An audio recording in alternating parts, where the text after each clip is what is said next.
এবছর অনেক ধুমধামের সাথে আমরা আমাদের বাড়ির জন্মাষ্টমী পুজো সম্পন্ন করেছিলাম।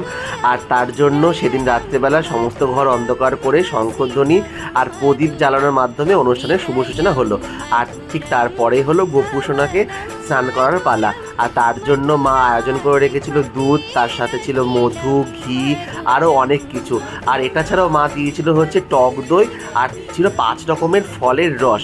সেই সমস্ত ফলের রস, ঘি, মধু, দুধ, টক দই সব কিছু দিয়ে গোপুসোনাকে একদম একটা বাটিতে বসিয়ে একদম ছোট্ট বাচ্চার মতন করে সাজানো হচ্ছিল আর স্নান করা হচ্ছিল। আর তার জন্য ছিল এদিন এলাহি রকমের সব খাবার দাবারের আয়োজন। তোমরা সেখানে দেখতেই পাচ্ছ কত রকমের খাবার দাবারের আয়োজন করা হয়েছিল গোপুসোনার জন্য। ছিল ক্যাডবেরি, চকলেট, দই, মিষ্টি, আরও অনেক কিছু, ঘরে বানানো নাড়ু থেকে শুরু করে অনেক কিছু। তারপরে শুরু হলো গোপুসোনাকে মালা পরিয়ে সাজানোর পালা। তো এটাই ছিল আজকের ভিডিও। দেখা হচ্ছে নেক্সট শর্টসে।